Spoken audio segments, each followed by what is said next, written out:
Can everyone hear me? Okay.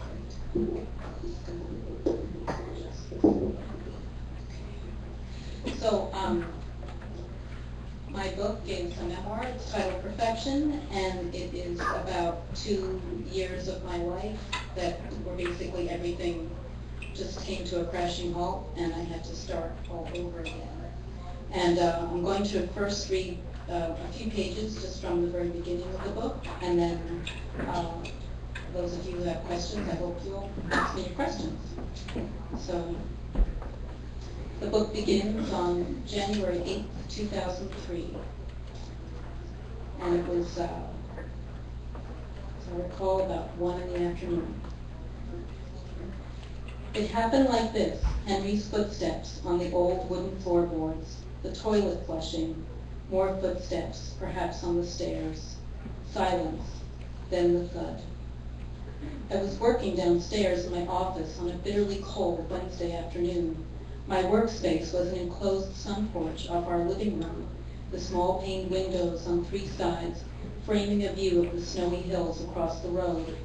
Wrapped in a shawl, wearing fuzzy socks on my chilled feet, I continued studying the project on my computer screen. At 43, I had been a graphic designer for nearly 20 years, a freelancer specializing in cover designs for book publishers. Today's project was a novel about hard-luck cowboys, due yesterday, as always. I stopped fiddling with type design possibilities as I glanced at the computer clock. In an hour, I would have to make a mad dash out to the car to pick up our 6.5-year-old daughter, Liza, just before school let out at 3:10. Henry had been sick in bed all morning. There would be the freezing cold wait in the daily social milling with the other mothers on the school playground, then the quick drive home to finish my work. I'd wear my new sheepskin coat today and feel guilty about its expense on a warmer day. On second thought, the distressed sans serif type worked better with the moody image of a cowboy leaning against a split-rail fence. Suddenly, my brain rewound sharply. It wasn't a package dropped outside by the UPS guy. My office phone rang. Instinctively, I answered. The photographer on the line asked me how I liked the images he had emailed. It wasn't the cats knocking groceries off the kitchen counter.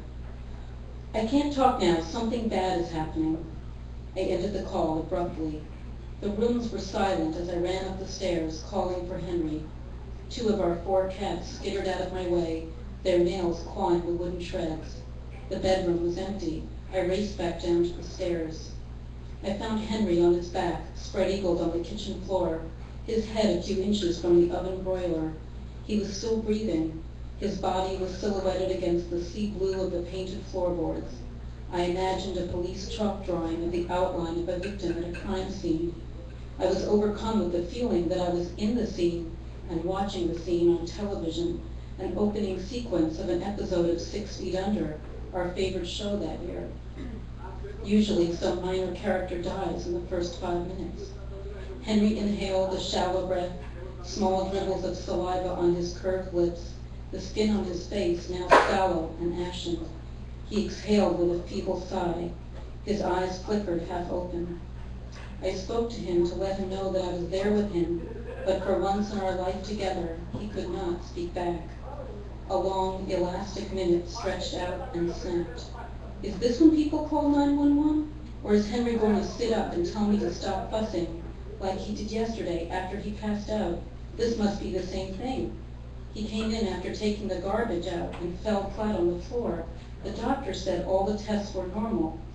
I called 911. I sat down on the floor next to him, stroking his forehead, watching him breathe. A hissing sound as spittle pulsed between his lips. I wished I had a notepad and pencil. Henry would want me to take notes. The EMS guys will come. They'll check him out. He'll be fine. He'll be telling people about his near death at our next dinner party. The report of my death was an exaggeration, is what he'll say. Everyone will laugh, and I'll feel pathetic for having worried so much. I'm happy to feel pathetic if everything will just please turn out okay. I called 911 again, just to be sure. I called Emily, who lived 5 minutes away and was usually home at 2 in the afternoon. Anna was more reliable. I knew she wouldn't freak out no matter what happened today, but she lived 12 minutes away. Then I called Matthew, Henry's best friend, who lived with his wife in a nearby town. Every minute will make a difference. The EMS guys will come. They'll bring oxygen tanks and defibrillators and IV bags. All will be well. Emily will help me find a babysitter for Liza. Then she'll go with me to the hospital, and we'll get there, and Henry will be awake, smiling and joking as usual. I sat back down next to him on the blue floor, stroking the familiar wrinkles, the scar over one eyelid, the small mole at the crest of one cheek. Inhale, exhale. A blue gauze curtain passed over him. His skin turned to wax. Breathe, I screamed to him. Start breathing now. I pounded him on the chest. He wasn't listening to me. I placed my mouth on his and blew my breath into him. The blue briefly faded into rose like a watercolor wash, but the flush faded back to blue.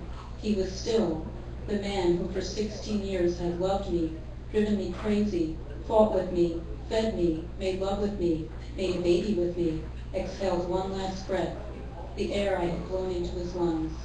I looked up, distracted by the sound of the sliding porch door, followed by a blast of cold air. The EMS guys had arrived with a gurney and gear and gently hustled me out of the kitchen. Emily followed right after them. That's all for now. If any of you have questions, I'd be pleased to answer them. Your first question is probably if I'm okay, and I am okay now. So does anyone have any questions about the book? Yes, okay. You said in your book that you confronted all the women that were female that you had relationships with. Did you do that because you feel like they didn't know him and you try and find out who he really was? That's exactly right, yeah. It was sort of, in a way, many people have compared the book to a detective story, and in a way, that's how I felt when I was in it, that this man died and I thought I knew him, and then I realized after he died that I really only knew a part of him. And so what I was trying to do was to figure out exactly who he was. And that was why I went on this search. I'll tell you though that even after all that, there are still mysteries. So some stories you get lots of clues and you can put it together as best you can, but you'll never find everything out. So yes, back there. When you write a memoir, do you approach it the same way through storyboards? And those storyboards are your life. I mean, how difficult is that? Well, this book came about in a curious way, which is that I've always been a letter writer, and I was living in this small town, and many of my friends did not live in the town with me. They lived far away, some of them overseas. So the first piece of news they get is that my husband's died, and the second is they want to find out how I'm doing.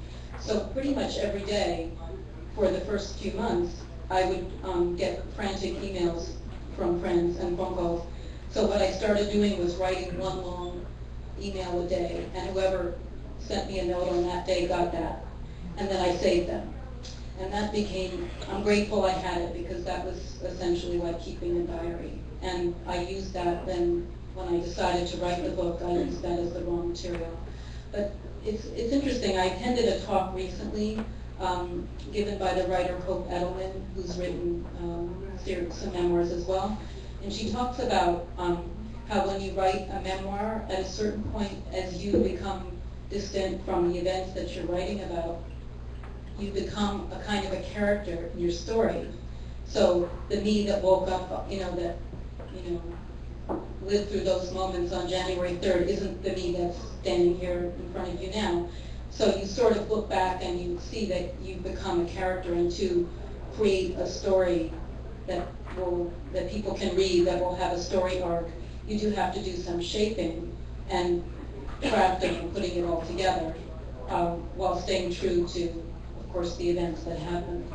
So it is a different process, but in a way, I think there are some overlaps with any story writing.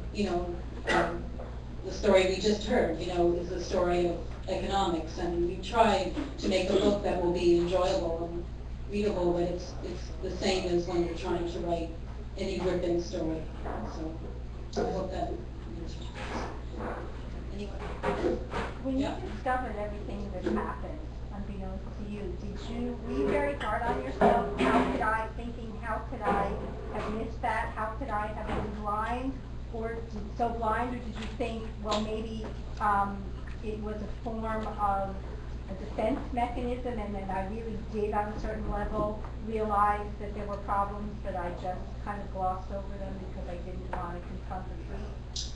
I think it was a bit of both. On some days, I just could not understand how I could not have seen everything, and on other days, when I was more kind to myself, I realized that, of course, some part of me had seen everything, but you don't want to see it. And I think what that's about is you have a lot, when you're in a marriage, you have a lot at stake.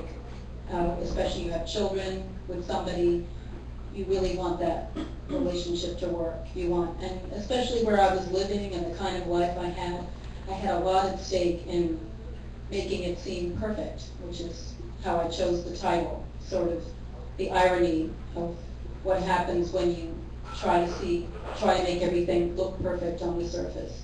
You'll sort of tend to hide all that stuff underneath it that isn't so perfect. So they were really both going on at the same time, depending on what day you got me during that time. But it took quite a long time to sort of come to understand that really, I had to be more gentle and forgiving of myself. But really, in a way, the first person I had to forgive was myself for not seeing. So, yes. Did you experience any rage against them, and how did you deal with that? Well, in the beginning, of course, that was pretty much all I experienced was just naked rage. At the point when I first found out what had been going on, and I contacted the women, I was, I think, seeing red is the word that people use. I mean, I was really just in a state, and it was. It took a long time for that to pass. Many months for that to pass slowly. I was lucky to have good friends around me and family to help me get through that period. So I think it's sort of like there's stages that you go through, and in a way what happened was that I was going through the stages of grief, and then sort of somewhere in the middle of that process I found all these things out, and then a whole new process had to start over again. Oh, yes. How did you find out about this other life, and why did you feel this need to pursue it and learn so much more about it? Well, I found out about it because there were, on the day after the sudden death that I read to you from the very beginning of the book, there were 6 people who came into the house who to make funeral arrangements, and it was all very innocent. They came over, they looked into his computer, which was still running, obviously. No one, he left it on, as people often do. And they were just going in to find his contact list so that they could call people up to tell them that he died. And while they were doing this, he had AOL, you've got mail starts popping up. They opened the emails because they thought they might be work-related and realized almost immediately that something of a very different nature was going on. So they started looking around on his desktop, and they saw that there were actually these folders sitting right on the desktop with everything in it. It was all the correspondence. He actually sort of organized it. It was almost like he wanted to be found out. It was all sitting there in sort of little labeled folders. And so these 6 people knew what had happened, and they had to they didn't think they should tell me right away, so they kept it secret. And it was one of these 6 people who eventually told me when it just sort of happened in an organic way. So that was your first question. Why did I feel like I needed to pursue it? I think that's maybe me. I'm just one of those kind of people. I like to get to the bottom of things. And I think having having had the wool pulled over my eyes, I felt that I could not make a new life for myself without finding out what the life was that I had been living before. I thought, how am I going to go on? Where am I going to start? You know, I have to start from zero, and I have to figure out to the best that I can, what really happened here. So that was why I did it. Not everyone might, but some people might want to be well enough alone. Yes? When would you let your daughter read it, and what impact it had on her? My daughter and I had our first conversation about this book. I would never have published it, actually, without talking to her. She's now 13. She's read most of it. We had our first conversations about it when I made a decision to publish, to work on the story and publish it, and I talked to her about it at that time. She was 11 at that time. A lot of people might think that's very young, but I would say that my daughter is a particular kind of kid, and we had a particular kind of relationship because of what had happened to us. For a few years, it was just the two of us, kind of alone in the world, and we were very close, and we pretty much shared everything. So I felt that it was the right thing to do. She says she says she's very proud of me, and has been really supportive. So. Anyone else have questions? Yes? What are you working on now? I'm actually working on a novel. Yeah. So I'm happy to report that my life is very conflict-free, and therefore there will hopefully be no sequels. Yeah. Anyone else? Yes, in the way back then. How does this experience inform your view of men and, and your relationship, going forward, and what you're going to tell your daughter? I'd be interested in what your daughter's 13. What are you telling her about men? Well, I was very fortunate that I was pretty grim and grumpy, as you can imagine, for a while, and had a very dark view about relationships. As time went on, I actually met somebody. We live together now. We're very happy, and he's very much on board as dad. And I think I was very lucky. He was a man he's a really good and decent guy, and he really wanted to have a kid. I said, "Here's my kid," and so sort of instant dad. And it didn't happen all obviously quite so neatly, but we formed a new family. We're sort of a quirky little family, but it's so I think that in the end, my daughter has seen both. I think she's seen. She has a very good memory, so she certainly remembers the time when her father was alive, and we fought a lot, and it wasn't always so easy. And then now she sees. I'm very happy to report a very different kind of relationship that we've developed in the last few years. So I say she's probably pretty lucky and has a pretty good model going forward. So. Anyone else? Yeah? Anyone else? Looking somewhere? Okay. Is there someone in the back there? Or I can't see. Sorry. Okay, then I guess that's it.